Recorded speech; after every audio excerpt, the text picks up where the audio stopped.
چلیے الحمدللہ بہت سارے جرنی آف میرج کے فیزز کمپلیٹ ہو گئے. اب ہم یہ سمجھتے ہیں کہ اب اس لڑکی کی شادی ہو گئی جس کی ہم بہت ٹائم سے باتیں کر رہے ہیں. اب اسٹارٹ ہو گئی ہے ریئل لائف، جہاں پہ رائٹس بھی ہیں، رسپانسبلٹیز بھی ہیں، ڈوز بھی ہیں، ڈونٹس بھی ہیں. لیکن یہاں ایک بات میں آپ کو بڑی امپورٹنٹ بتانا چاہتا ہوں، خالی شادی کے حوالے سے نہیں، ویسے بھی ہم سب ہر وقت اس بات کی فکر میں رہتے ہیں اور اس بات کی پریشانی میں رہتے ہیں، یہاں تک کہ ڈپریشن میں بھی چلے جاتے ہیں کہ یہ ہمارے رائٹس نہیں دے رہے. آپ عورت مارچ کی طرف دیکھیں، اس طرح کی جتنی موومنٹ ہوتی ہے ان کی طرف دیکھیں، سب کا مطالبہ یہ ہے کہ جی ہمارا یہ رائٹ نہیں دیا جا رہا، ہمارے رائٹس فلفل نہیں ہو رہے. جھگڑے بھی اس بات پر ہیں کہ جی میرا حق مجھے نہیں ملا. لیکن کبھی آپ نے سوچا کہ آپ کی رسپانسبلٹیز کیا ہیں؟ کیا آپ اپنی رسپانسبلٹیز کو پورا ادا کر رہے ہیں؟ کیونکہ یاد رکھیں کہ اللہ تعالیٰ کے ہاں ہمارا جو سوال ہوگا وہ اس بات پر نہیں ہوگا کہ تمہیں تمہارے رائٹس ملے کہ نہیں ملے. اگر تو ہمارے رائٹس نہیں ملے، اللہ تعالیٰ ان رائٹس نہ ملنے کی وجہ سے ہمیں اجر دے دیں گے انشاءاللہ. لیکن ہمارا اصل سوال ہوگا کہ کیا تم نے اپنی رسپانسبلٹیز پوری طرح ادا کی، کیونکہ ان رسپانسبلٹیز پر ہمارا سوال ہوگا. اور ہمارا حال یہ ہے کہ اگر میں آپ سے کہوں کہ جو یہاں پہ ہسبینڈز ہیں اور وائفز ہیں، آپ اپنی رسپانسبلٹیز کی لسٹ بنا لیں کہ شریعت نے آپ پہ کیا رسپانسبلٹیز عائد کی ہیں ایز اے ہسبینڈ اور ایز اے وائف. تو میں نے جتنے لوگوں سے اس بارے میں سروے کیا، سوال کیا، 90% لوگوں کو نہیں معلوم. لیکن جب ہم ان سے رائٹس کی بات کرتے ہیں تو اگر شریعت نے 4 رائٹس بتائے ہیں تو وہ 8 بتانے لگتے ہیں. لیکن جس چیز پہ ایکچولی ہماری جنت جہنم کا فیصلہ ہوگا، جس چیز پر ہمارا سوال ہوگا، جس چیز پر اللہ ہم سے خوش یا ناراض ہوں گے، اس کے بارے میں ہمیں بالکل علم نہیں. تو آئیے ہم بات کرتے ہیں رائٹس اور رسپانسبلٹیز کی، اور سب سے پہلے ہم اس میں بات کریں گے the husband responsibilities towards his wife. شریعت نے ہسبینڈ کی رسپانسبلٹیز کو 2 حصوں میں تقسیم کیا ہے، یعنی اس کے پاس 2 طرح کی رسپانسبلٹیز ہیں. سب سے پہلی ٹائپ رسپانسبلٹیز ہے فائنینشیل رسپانسبلٹی. فائنینشیل رسپانسبلٹی میں سب سے پہلے آتا ہے مہر، یعنی شادی کے وقت جو مہر ادا کیا جاتا ہے شوہر کی طرف سے، وہ اس کی سب سے پہلی فائنینشیل رسپانسبلٹی ہے. اللہ تعالیٰ قرآن کریم فرماتے ہیں وَآتُوا النِّسَاءَ صَدُقَاتِهِنَّ نِحْلَةً، عورتوں کو ان کا مہر خوش دلی سے ادا کر دو. یعنی جب مہر دے رہے ہو تو ان سے بہانے نہ بناؤ، اس کو معاف کرانے کی کوشش نہ کرو، اس میں کمی بیشی نہ کرو، اس کے اندر شرائط نہ لگاؤ، بلکہ ان کا مہر خوشی سے ان کو ادا کر دو. اب یہ مہر کتنا ہونا چاہیے؟ شریعت اس کے بارے میں اوپن ہے. جو بھی لوگوں کے لیے کنوینئنٹ ہو، جو اس علاقے کے اندر رائج ہو، ایک اچھے رسپیکٹیبل معروف طریقے سے اس مہر کو طے کیا جائے اور اس مہر کو ادا کیا جائے. یہ نہ ہو کہ مہر ادا ہی نہ کیا جائے، یا مہر کو ادا کرنے کی نیت ہی نہ ہو، یا مہر کو سرے سے چھوڑ ہی دیا جائے. یہ بات ٹھیک نہیں ہے، یہ ایک لڑکی کا حق ہے. لیکن مہر کو اتنا مشکل نہ بنا دیں کہ جس کی وجہ سے انسٹیٹیوشن آف میرج یعنی نکاح لوگوں کے مشکل ہو جائیں. تو اس کا بہت خیال ہمیں رکھنے کی ضرورت ہے. دوسری ہے فائنینشیل رسپانسبلٹیز جو شریعت نے شوہر پہ رکھی ہے، وہ یہ ہے کہ جو بھی اس عورت کی ضروریات زندگی ہیں، اس کا کھانا پینا ہے، اس کا لباس ہے، وہ تمام چیزوں کو پورا کرنا شوہر کی ذمہ داری ہے. اللہ تعالیٰ قرآن میں فرماتے ہیں وَعَلَى الْمَوْلُودِ رِزْقُهُنَّ وَكِسْوَتُهُنَّ بِالْمَعْرُوفِ، اور شوہر کے لیے ضروری ہے کہ وہ اپنے بچوں کی ماں کے کھانے پینے کی ضروریات اور اس کے لباس وغیرہ کی ضروریات کو معروف طریقے سے، یعنی اچھے طریقے سے جو اس کے سوسائٹی اور کلچر کے اندر ہے، اس کو پورا کرے اور اس کو پرووائڈ کرے. اور یہ شوہر کی ذمہ داری ہے. یعنی شریعت نے عورت پہ اتنی آسانی کی ہے کہ عورت اگر بلینر ہو اور شوہر اگر ہزاروں روپے، 50,000 روپے، لاکھ روپے بھی کماتا ہو، تو بھی عورت پر لازم نہیں ہے کہ وہ اپنی ضروریات زندگی اپنے پیسے سے پوری کرے. وہ اس عورت کا اپنا پرسنل مال ہے. ابھی بھی ذمہ داری عورت کی ہے. وہ آپس کی شوہر بیوی کی ارینجمنٹ ہے کہ وہ آپس میں کیا فائنینشیل ارینجمنٹس کرتے ہیں اپنے گھر کو چلانے کے لیے. شریعت نے اس کو اوپن چھوڑا ہے، اس کو منع نہیں کیا. لیکن شریعت کے پوائنٹ آف ویو سے ساری ذمہ داری جو گھر کے اخراجات کی ہے وہ شوہر کی ہے، اور شوہر کو پوری کرنا ضروری ہے. لیکن یاد رکھیں خواتین بھی کہ اپنے شوہر سے جب کسی بھی فائنینشیل ضرورت کے لیے سوال کریں، ان سے بات کریں، تو ہمیشہ یہ سوچ کے کریں کہ کہیں ان کا شوہر کو اس کے لیے کسی حرام کام میں تو نہیں جانا پڑے گا.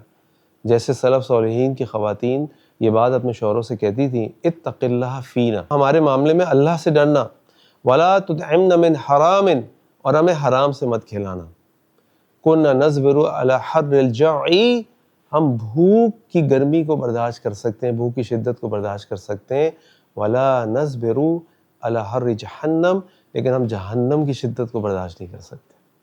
تو اپنے شوہر سے جو بھی آپ اپنی ضروریات کی بات کریں، جو آپ کا رائٹ ہے، یہ دیکھ کے کریں کہ اس شوہر کی کیپیسٹی کیا ہے، وہ کتنا افورڈ کر سکتا ہے، اس کے مطابق آپ سامنے رکھیں۔ ایک صحابی اللہ کے نبی صلی اللہ علیہ وسلم کے پاس ہے، حضرت معاویہ رضی اللہ عنہ، اور آ کے انہوں نے اللہ کے نبی سے پوچھا، یا رسول اللہ صلی اللہ علیہ وسلم ما حق زوجۃ احدنا علیہ، اللہ کے نبی صلی اللہ علیہ وسلم ہماری بیویوں کا ہمارے اوپر کیا حق ہے؟ آپ نے فرمایا ان تطعمھا اذا طعمت، تم اس کو کھلاؤ جب تم کھاؤ، وتکسوها اذا اکتسیت، اور تم اس کو پہناؤ جب تم پہنو۔ یعنی ایک شوہر جس حال میں خود اپنے آپ کو رکھتا ہے، اسی طرح اپنے گھر والوں کا بھی خیال رکھے۔ اگر وہ اچھے کپڑے پہنتا ہے تو اس کی کوشش ہونی چاہیے، اس کی ذمہ داری ہے کہ وہ اپنی بیوی کے لیے بھی اسی لیول کے اچھے کپڑے ارینج کر کے دے۔ اسی طریقے سے جس طرح کا وہ کھانا کھا رہا ہے، وہ کوشش کرے کہ اپنی بیوی کو بھی اسی طرح کھانا کھلائے۔ یہ نہ ہو کہ خود تو اچھے کھانے کھائے اور پھر بولے میرا پیسے نہیں ہے تو اپنی بیوی کو بچا ہوا کھانا، ٹکرے اور یہ سب چیزیں دے، یہ بات اچھی نہیں ہے۔ تو یہ ایک شوہر کے اوپر فائنینشیل ذمہ داری ہے کہ وہ اپنی بیوی کے کھانا پینا لباس ان تمام چیزوں کا خیال رکھے۔ اور یہ بات بھی ذہن میں رکھیں کہ اللہ کے نبی صلی اللہ علیہ وسلم فرمایا کہ ایک دینار وہ ہے جو تم اللہ کے راستے میں خرچ کرتے ہو، ایک دینار وہ ہے جو تم غلام آزاد کرانے میں خرچ کرتے ہو، اور ایک دینار وہ ہے جو تم اپنے گھر والوں پہ خرچ کرتے ہو، اور جو دینار تم اپنے گھر والوں میں خرچ کرتے ہو وہ سب سے بہترین صدقہ ہے۔ تو لہٰذا تمام ہسبینڈس کو چاہیے کہ اس فائنینشیل رسپانسبلٹی کو سمجھیں، یہ آپ کی رسپانسبلٹی ہے، اور اپنی بیوی کو اس حالت پہ نہ لے کر آئیں کہ وہ بار بار آپ کے سامنے اپنی سیلف رسپیکٹ کو ختم کر کے آپ سے پیسے مانگتی ہو۔ اس کا اچھا طریقہ یہ ہے کہ ان کی ایک سیلری مقرر کر دی جائے کہ جی آپ کا جیب خرچ ہے، یا آپ اپنے شوق اپنی ضروریات پورا کرنے کے لیے کر لیں۔ ان کے ساتھ مل کر ایک فیملی کا بجٹ بنائیں کہ یہ ہمارا فیملی کا بجٹ ہے، یہ ہمیں کھانے پینے پہ خرچ کرنا ہے، یہ ہمیں پہننے پہ خرچ کرنا ہے۔ اسی طریقے سے مل کے اپنے گھر کی ایک فیملی پلاننگ کریں، فائنینشیل پلاننگ کریں، تاکہ شوہر اور بیوی اچھے طریقے سے اپنی زندگی کو گزار سکیں۔ تیسری فائنینشیل رسپانسبلٹی جو شریعت نے شوہر کے اوپر رکھی ہے وہ یہ ہے اکوموڈیشن۔ گھر کا پرووائڈ کرنا ہر شوہر کے اوپر فرض ہے، چاہے وہ گھر اس کا اپنا ہو، چاہے گھر کرائے کا ہو، جیسا بھی ہو، گھر کی ارینجمنٹ کرنا، گھر کو ڈیکوریٹ کرنا، گھر کا سامان لانا، یہ سب شوہر کی رسپانسبلٹی ہے۔ اللہ تعالیٰ قرآن میں فرماتے ہیں اسکنہن من حیث سکنتم من وجدکم، اپنی بیویوں کو اپنے گھروں میں رکھو جو بھی تمہاری استطاعت یا طاقت ہے۔ یہ ہم دیکھتے ہیں کہ ہمارے معاشرے کے اندر اس طرح کی ڈیمانڈز ہمارے سامنے آ رہی ہیں کہ جہاں پہ شوہر یہ ڈیمانڈ کرتے ہیں یا شوہر گھر والے ڈیمانڈ کرتے ہیں کہ لڑکی کے گھر والے اس کو گھر بھی دیں، اور بعض اوقات گھر کی ضروریات کی چیزیں بھی شادی کے ساتھ آتی ہیں جو کہ بالکل ہی شریعت کی نگاہ کے اندر ایک قبیح عمل ہے، جس کو انگلش میں کہتے ہیں ڈسگسٹنگ۔ دیکھیں اگر لڑکی والے اپنی خوشی سے کچھ دینا چاہیں اپنی بچی کے لیے، اس کے گھر کے لیے، وہ دے سکتے ہیں، لیکن اچھی بات یہ ہے کہ لڑکے والے یہ کہیں ہمیں آپ سے کچھ نہیں چاہیے۔ میں یعنی لڑکا لڑکی کے باپ یا گھر والوں سے کہے میں اپنی کیپیسٹی کے مطابق آپ کی بیٹی کو وہاں رکھوں گا، ایسے گھر میں رکھوں گا، اس طریقے گھر میں رکھوں گا جہاں میں رہتا ہوں، جو اللہ نے مجھے دیا ہے، استطاعت دی ہے، اس کے مطابق میں اپنا گھر بناؤں گا، آپ مجھے کچھ نہ دیں۔ اس سے کئی فائدے ہوں گے۔ پہلا فائدہ تو یہ ہوگا کہ اللہ تعالیٰ نے اس کے اوپر جو ذمہ داری لگائی ہے وہ اس کو پوری کر رہا۔ دوسرا فائدہ یہ ہوگا کہ کبھی بھی وہ یہ نہیں سوچے گا یا دیکھے گا کہ میرے بیوی کے گھر والوں نے مجھے گھر کا سامان دیا ہے۔ تیسری بہت اچھی بات یہ ہوگی کہ سوسائٹی کے اندر یہ جو ایک رسم بن گئی ہے یا ایک مجبوری بن گئی ہے لڑکی گھر والوں کے لیے کہ لڑکے کے گھر کو، اس کے کمروں کو، اس کے ڈرائنگ روم کو، اس کے گھر کا سامان، کہ فریج، اے سی، صوفے اور پتہ نہیں کیا کیا وہ ارینج کر کے دیتے ہیں، برتن، یہ نہیں ہوگا۔ کیونکہ میں کئی ایسی فیملیز کو جانتا ہوں جہاں بچیوں کو ڈیورس ہو گئی صرف اس بنیاد کے اوپر، اس باتوں کے اوپر تمہارے باپ نے ہمیں دیا کیا ہے، تم اپنے گھر سے لائی کیا ہو، تم اتنا ہلکا سامان لائی ہو، اتنا سستا سامان لائی ہو، جو کہ انتہائی بری بات ہے، ڈسگسٹنگ ہے۔ اور یہ اسی وقت ختم ہوگا جب ہم اپنی یعنی مرد حضرات کھڑے ہو جائیں اپنی شادی کے موقع پہ کہ ہم نہیں ہونے دیں گے یا ہم نہیں لیں گے، اور جب ہم اپنے بچوں کی شادی کر رہے ہوں، خاص طور اپنے بیٹوں کی شادی کر رہے ہوں، تو ہم لڑکی والوں سے یہ کہیں کہ پلیز آپ کو اپنی بیٹی کی ضروریات کے لیے، استعمال کے لیے جو دینا آپ دے دیں، ہمارے گھر کی کوئی ذمہ داری آپ کی نہیں ہے۔ اپنے گھر کے سارے ارینجمنٹ ہم خود کریں گے۔ آئیے بات کرتے ہیں ہسبینڈس کی نان فائنینشیل رسپانسبلٹیز کی۔ اچھا، یہاں پہ دونوں کی رسپانسبلٹیز کامن ہے، ہسبینڈ کی بھی وائف کی بھی۔ ہسبینڈ کے اوپر فائنینشیل بھی ہیں، نان فائنینشیل بھی ہیں، اور وائف کے اوپر اللہ تعالیٰ نے خواتین کے اوپر کوئی فائنینشیل رسپانسبلٹی نہیں رکھی، چاہے وہ بلینر ہو اور ان کے شوہر پور ہو، لیکن پھر بھی شوہر کی ذمہ داری ہے کہ عرف کے مطابق، اپنی کیپیسٹی کے مطابق وہ اپنی بیوی کا خیال رکھے اور اس کی ضروریات کو پورا کرے۔ تو سب سے پہلی رسپانسبلٹی جو ہسبینڈس کی ہے نان فائنینشیل رسپانسبلٹیز میں سے، وہ ہے کائنڈ ٹریٹمنٹ، حسن سلوک۔ اللہ کے نبی صلی اللہ علیہ وسلم کے حجۃ الوداع کو اگر آپ سنیں تو آپ دیکھیں گے کہ انتہائی مختصر، انتہائی جامع یعنی کمپریہنسو ہے۔ اگر آپ اس کو 5 حصوں میں تقسیم کر لیں تو ان میں سے ایک حصہ اللہ کے نبی صلی اللہ علیہ وسلم نے خواتین کے حقوق کے بارے میں کہا کہ اتقوا اللہ فی النساء، عورتوں کے معاملے میں، اپنی بیویوں کے معاملے میں اللہ کا تقوی اختیار کرو، تم نے ان کو اللہ کے نام پر اپنے لیے حلال کیا ہے۔ یعنی اتنی اہم ذمہ داری ہے شوہر کے اوپر کہ اپنی بیوی کے ساتھ حسن سلوک رکھے، اس کے حقوق کو ادا کرے، اپنی ذمہ داریوں کو سمجھے اور ان کو بہترین طریقے سے ادا کرنے کی کوشش کرے۔ یہاں پہ ایک سوال ہوتا ہے کہ کس طریقے سے اللہ تعالیٰ نے قرآن میں فرمایا وَلَهُنَّ مِثْلُ الَّذِي عَلَيْهِنَّ بِالْمَعْرُوفِ، ان کے لیے بھی تمہارے اوپر اسی طرح ذمہ داریاں ہیں جیسی ان کے اوپر تمہارے لیے ہیں عرف کے مطابق۔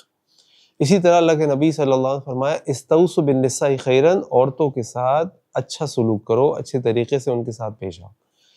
تو ہم نے اپنی بیویوں کا عرف کے مطابق بہترین طریقے سے خیال رکھنا ہے، نرمی اختیار کرنی ہے، عفو درگزر اختیار کرنا ہے، خواتین کے مزاج کو سمجھنا ہے۔ اور جب اپنی بیویوں کے ساتھ کسی بھی طرح کا انٹریکشن کریں، ان کے حقوق کو ادا کرنے کی کوشش کریں، تو تمام شوہروں کے لیے اللہ تعالیٰ نے قرآن کریم میں، بلکہ بیویوں کے لیے بھی اللہ تعالیٰ نے قرآن کریم میں ہدایت نازل فرمائی وَعَاشِرُهُنَّ بِالْمَعْرُوفِ، اور اپنی بیویوں کے ساتھ، اپنی عورتوں کے ساتھ زندگی گزارو عرف کے مطابق۔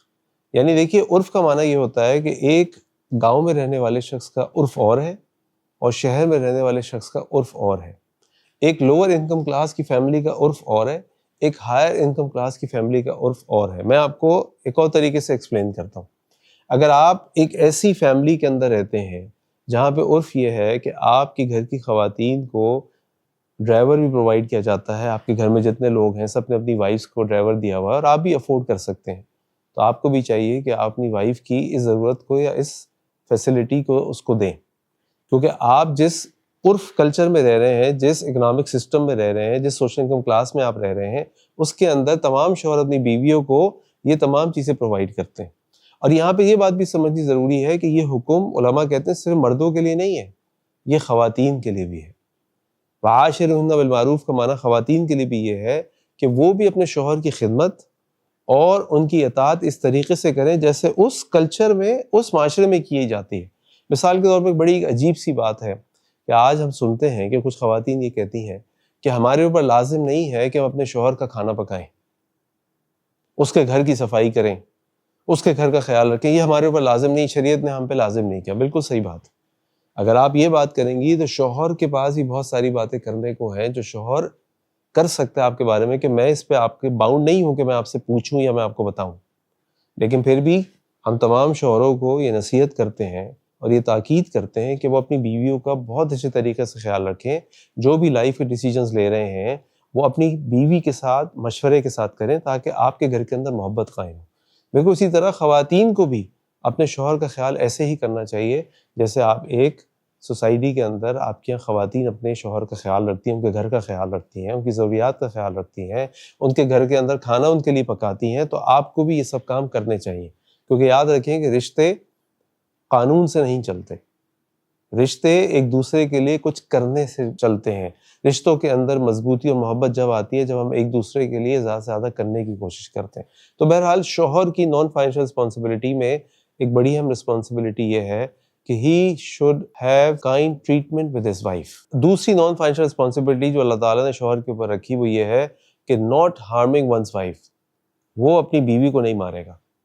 اللہ کے نبی صلی اللہ علیہ وسلم کی بیوی ام عائشہ نے فرماتی ہیں کہ ما ضرب رسول اللہ علیہ وسلم امرأۃ قط، اللہ کے نبی صلی اللہ علیہ وسلم نے کبھی کسی عورت پر ہاتھ نہیں اٹھایا، بلکہ آپ نے کسی شخص پر بھی ہاتھ نہیں اٹھایا الا کہ جنگ کا میدان ہو یا اللہ تعالیٰ کی طرف سے کوئی حدود ہو جس کے اوپر اس وجہ سے اس کو مارا جائے یا کوئی کام کیا جائے۔ اللہ کے نبی صلی اللہ علیہ وسلم نے کبھی کسی عورت پر ہاتھ نہیں اٹھایا۔ اسی طرح اللہ کے نبی صلی اللہ علیہ وسلم کی حدیث آپ نے فرمایا المسلم من سلم المسلمون من لسانہ و یدہ، مسلمان وہ ہے جس کے ہاتھ اور زبان سے دوسرے مسلمان محفوظ رہے۔ یہ کن لوگوں کی بات ہو رہی ہے؟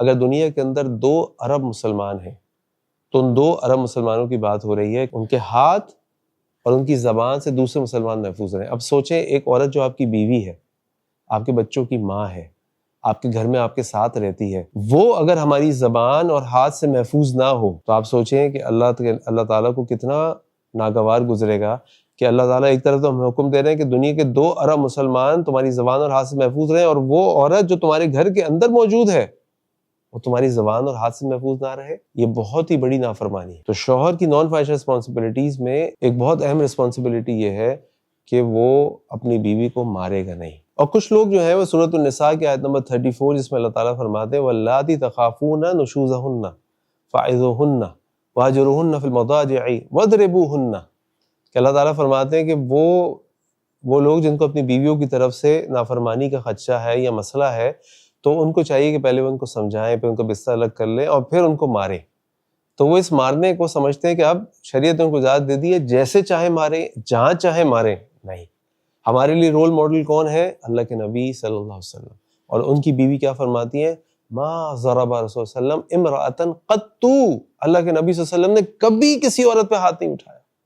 ان کے گھر میں بھی چیزیں چلتی تھیں، سورہ تحریم کی تفسیر پڑھی ہے آپ، معاملات ہوتے تھے، لیکن اللہ کے نبی صلی اللہ علیہ وسلم نے کبھی نہیں کیا۔ اسی طرح جب ابن عباس رضی اللہ عنہ سے جو مفسر قرآن ہیں، ان سے جب پوچھا گیا اس آیت کی تفسیر کے بارے میں، فرمایا مسواک اٹھائی اور کہا مسواک سے۔ اب بتائیے جو مسواک سے مارا جائے گا تو کیا وہ تکلیف دینے کے لیے مارا جائے گا یا متوجہ کرنے کے لیے مارا جائے گا، ایسے بتانے کے لیے کہ دیکھو میں تم سے خوش نہیں؟ تو لہٰذا اگر کوئی اس آیت کو دیکھ کر یہ قدم اٹھا بھی لے بیوی کو مارنے والا، تو بھی یاد رکھیں کہ اگر اس کی تفسیر میں جائیں گے تو مسواک استعمال کرنی پڑے گی۔ تو بہرحال ہمیں اس بات کو سمجھ لینا چاہیے کہ اللہ کے نبی صلی اللہ علیہ وسلم نے کبھی اپنی بیویوں کو نہیں مارا، یہ شریعت میں پسندیدہ بھی نہیں ہے اور اس سے بچنا چاہیے۔ تیسری نان فائنینشیل رسپانسبلٹی وہ یہ ہے کہ اگر کسی شخص کی ایک سے زیادہ بیویاں ہیں تو پھر اس کو اپنی تمام بیویوں کے ساتھ انصاف کرنا ہوگا۔ یہ نہ ہو کہ وہ آنے والی جو نئی بیوی ہے اس کی طرف اتنا مائل ہو جائے، اس کو اتنا ٹائم دینے لگے، جو پہلی بیوی ہے اس کو چھوڑ دے اور اس کو ٹائم نہ دے، اس کے حقوق پورے نہ کرے۔ اور یہی ایک بہت بڑی وجہ ہے میں سمجھتا ہوں جس کی وجہ سے ہمارے مسلم معاشروں کے اندر خواتین کو اور خواتین کے جو رشتہ دار ہوتے ہیں ان کو ڈر ہوتا ہے کہ اگر اس شخص نے کہ ایک اور شادی کر لی تو پھر وہ اپنی جو پرانی بیوی ہے یا جو پہلی بیوی ہے اس کے حقوق ادا نہیں کرے گا۔ اگر کوئی شخص یہ کرتا ہے تو شریعت کی نگاہ میں اس کی اجازت نہیں ہے، بلکہ ایسے شخص کے بارے میں قرآن کریم کے اندر اور احادیث کے اندر شدید مذمت آئی ہے۔ تو ایسے شخص کے بارے میں قرآن کریم کے اندر، احادیث مبارکہ کے اندر شدید مذمت آئی ہے۔ آئیے جی اب چلتے ہیں کہ وائفز کی رسپانسبلٹیز اپنے ہسبینڈز کے لیے کیا ہیں۔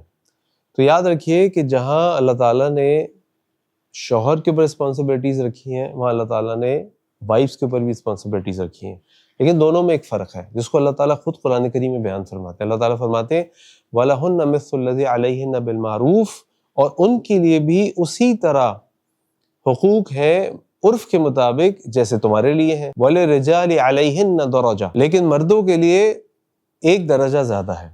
وہ درجہ زیادہ کیا ہے وہ میں آپ کے سامنے ابھی انشاءاللہ جو رسپانسبلٹیز ہیں وائفز کی اس میں رکھوں گا، لیکن یاد رکھیں ونس اگین کہ وائفز کے اوپر اللہ تعالیٰ نے کسی قسم کی فائنینشیل رسپانسبلٹی نہیں رکھی ہیں، جتنی بھی رسپانسبلٹیز ہیں وہ نان فائنینشیل ہیں۔ پہلی رسپانسبلٹی جو وائفز کی اپنے ہسبینڈ کے لیے ہے وہ ہے اس کی اوبیڈینس، اس کی اطاعت اس کی اوبیڈینس، اس کی اطاعت۔ دیکھیے یہ جو لفظ اطاعت ہے نا، یہ نکلا ہے لفظ طوعہ سے، اور طوعہ کا معنی ہوتا ہے کسی بھی کام کو خوشی سے کرنا۔ یعنی آپ نے شوہر کی اطاعت کرنی ہے، اس کی وہ تمام ضروریات، اس کی وہ تمام خواہشات، اس کی وہ تمام بات جو شریعت کے مطابق صحیح ہے، جو شریعت کے دائرے کے اندر ہے، اس میں اس کی اطاعت کرنا، اس میں اوبیڈینٹ رہنا، اس کا خوشی کے ساتھ بہت ضروری ہے۔ اور یہی اللہ تعالیٰ کو مطلوب ہے. یہ تو ہم جانتے ہیں کہ اسلامک پرنسپل لا طاعۃ لمخلوق فی معصیۃ الخالق، کہ اگر شوہر آپ کو کسی ایسے کام کو کرنے کو مجبور کرے یا کسی ایسے کام کو چھوڑنے کو کہے جس میں اللہ تعالیٰ کی نافرمانی ہو رہی ہے، وہ کام ہم نہیں چھوڑ سکتے، وہ کام ہم نہیں کر سکتے. تو لہٰذا ہر وہ کام جو شریعت کی نگاہ میں جائز ہو اور آپ کا شوہر چاہتا ہو کہ آپ وہ کریں تو آپ کے لیے کرنا ضروری ہے، اور اسی کو اطاعت کہتے ہیں. اس کی ہر جائز بات کو ماننا خوشی کے ساتھ. اس کی مثال دیتا ہوں آپ کو.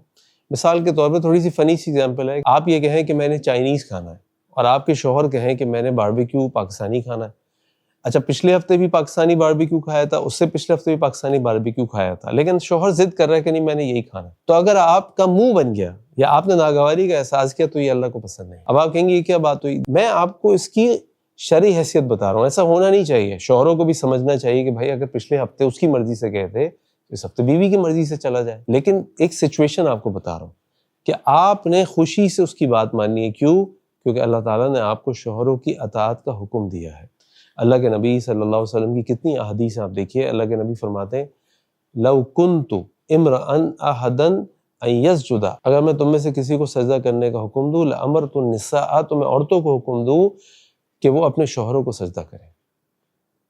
اللہ کے علاوہ کسی کو سجدہ کرنا جائز نہیں. اگر جائز ہوتا تو اللہ کے نبی فرما رہے ہیں صلی اللہ علیہ وسلم کہ شوہر کا مقام اتنا ہے کہ شوہر کو سجدہ کیا جائے.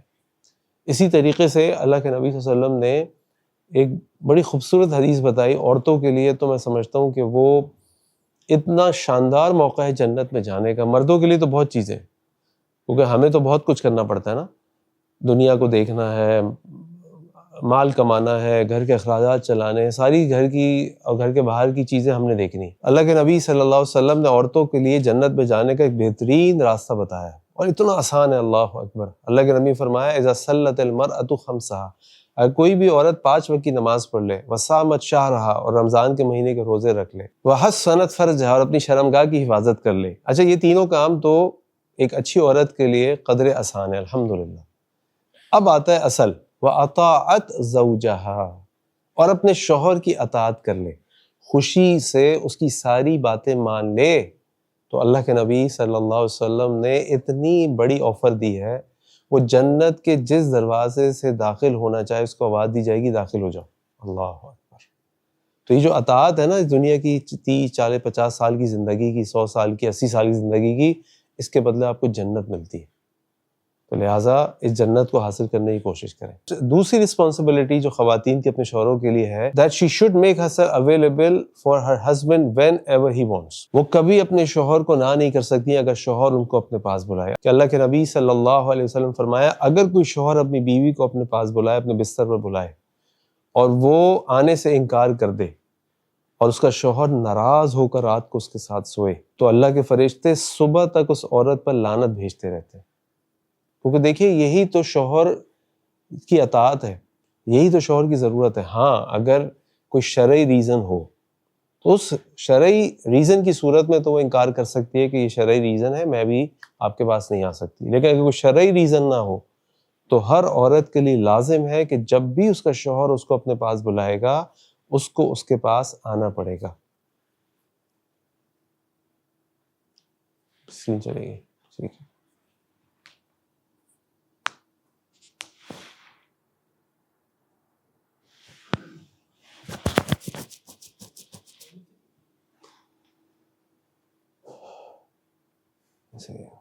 نہیں صحیح ہے، نیچے کرنا ذرا. ٹھیک ہے، اوپر جاؤ.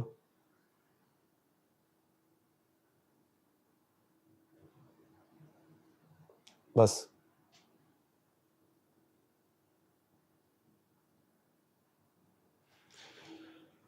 تیسری رسپانسبلٹی ایک بیوی کے لیے ہے کہ وہ اپنے گھر میں کسی بھی ایسے شخص کو داخل ہونے نہ دے جس کو اس کے شوہر نے منع کیا ہو یا ناپسند کرتا ہو. وہ اس عورت کا کوئی رشتہ دار بھی ہو سکتا ہے، وہ کوئی بھی شخص ہو سکتا ہے. اللہ کے نبی صلی اللہ علیہ وسلم فرمایا کسی بھی عورت کے لیے جائز نہیں ہے کہ وہ اپنے گھر میں کسی بھی ایسے شخص کو داخل ہونے دے جس کو اس کا شوہر ناپسند کرتا ہو. اور صحیح بخاری سے مسلم کی روایت ہے. ایک دفعہ اللہ کے نبی صلی اللہ علیہ وسلم نے خاتون سے پوچھا کہ کیا تمہارا شوہر ہے؟ اس نے کہا جی میرا شوہر ہے. اس نے کہا تو اپنے شوہر کے ساتھ کیسی ہو؟ اس نے کہا میں اپنے شوہر کی خدمت کرنے کی ہر ممکن کوشش کرتی ہوں اس کو خوش کرنے کی۔ آپ نے فرمایا تم دیکھ لو تم اس کے ساتھ کیسی ہو، وہ تمہاری جنت بھی ہے تمہاری جہنم بھی ہے۔ تو اپنے شوہر کی خدمت کرنا، اس کی اجازت سے کسی کو اپنے گھر میں داخل کرنا، یہ شریعت کا حکم ہے۔ ایک اور رسپانسبلٹی جو اللہ تعالیٰ نے وائفز کے اوپر اپنے شوہروں کے لیے عائد کی ہے وہ یہ ہے کہ وہ اپنے گھر سے شوہر کی اجازت کے بغیر نہیں نکل سکتی، یہاں تک کہ اگر ان کو اپنے والدین سے ملنے بھی جانا ہو تو بھی علماء کہتے ہیں کہ اپنے شوہر سے پوچھنا پڑے گا۔ دیکھیے ہر گھر کی ایک ارینجمنٹ ہوتی ہے، ایک چیز طے ہے کہ اگر گھر کی عورت نے کسی کام سے باہر نکلنا ہے، اپنے والدین سے ملنے جانا ہے، اپنی ایجوکیشن کے لیے جانا ہے، گھر کی کوئی خرید و فروخت کے لیے جانا ہے، تو شوہر نے اجازت دی ہوئی تم جہاں چاہو چلی جاؤ، وہ چلی جائے، کوئی مسئلہ نہیں ہے۔ لیکن اگر شوہر نے کسی بھی وجہ سے کوئی پابندی عائد کی ہوئی ہے کہ فلاں کام کے لیے تم جاؤ گی، فلاں کام کے لیے نہیں جاؤ گی، اس ٹائم تمہیں گھر واپس آ جانا ہے، اس ٹائم تم نہیں جاؤ گی، تو اس کو اپنے شوہر کی بات ماننا لازم ہے۔ اس کے لیے میں آپ کے سامنے سیرت سے واقعہ رکھتا ہوں کہ جو بڑا مشہور واقعہ صحیح بخاری کی بڑی طویل حدیث ہے جس پہ اذان کا باقاعدہ ایک کورس بھی ہے، جو واقعہ عفق کے نام سے ہے، کہ جب اماں عائشہ رضی اللہ عنہا کے اوپر تہمت لگائی گئی۔ جب یہ سارا معاملہ چل رہا تھا تو جب اماں عائشہ کو پتہ چلا تو بہت پریشان ہو گئی۔ اللہ کے نبی صلی اللہ علیہ وسلم گھر آئے تو اماں عائشہ نے اللہ کے نبی صلی اللہ علیہ وسلم سے اجازت مانگی، اللہ کے نبی اگر آپ اجازت دیں تو میں اپنے والدین کے گھر چلی جاؤں۔ اب اس وقت سچویشن یہ تھی کہ اللہ کے نبی صلی اللہ علیہ وسلم خود بہت پریشان تھے، وہ پروپیگنڈا مدینہ میں پھیل رہا تھا، اللہ کے نبی خود اس سے متاثر ہو چکے تھے۔ اماں عائشہ فرماتی ہیں کہ میں اللہ کے نبی صلی اللہ علیہ وسلم کے اندر وہ محبت نہیں دیکھ رہی تھی جو آپ کی عام طور پہ عادت ہوتی تھی، جس طرح ہم اس سے محبت کرتے تھے، یعنی اللہ کے نبی صلی اللہ علیہ وسلم بھی افیکٹڈ تھے، جہاں میں عقیدے کا یہ پوائنٹ بھی ملتا ہے کہ اللہ کے نبی صلی اللہ علیہ وسلم عالم الغیب نہیں تھے، ان کو اللہ جو خبریں دیتے تھے غیب کی وہ پتہ چل جاتی، جو نہیں دیتے تھے وہ چپی ہوتی تھی۔ تو لہٰذا اماں عائشہ نے اللہ کے نبی سے اجازت مانگی اور اللہ کے نبی صلی اللہ علیہ وسلم نے ان کو اجازت دے دی، ٹھیک ہے عائشہ تو اپنے والدین کے گھر چلی جاؤ۔ یہاں مردوں کو بھی یہ میسج ملتا ہے کہ اگر بیوی پریشان ہے اور وہ اپنے والدین کے پاس جانا چاہتی ہے تاکہ اس کو کسی بھی قسم کا ریلیف چاہیے یا کوئی ایموشنل سپورٹ چاہیے، تو شوہر زبردستی ان کو گھروں کے اندر بند نہ کریں، جہاں وہ رسپیکٹیبل وے میں جا سکتی ہیں، جہاں کوئی ہارم نہیں ہے، کوئی پریشانی نہیں ہے، تو وہاں ان کو جانے دیا جائے۔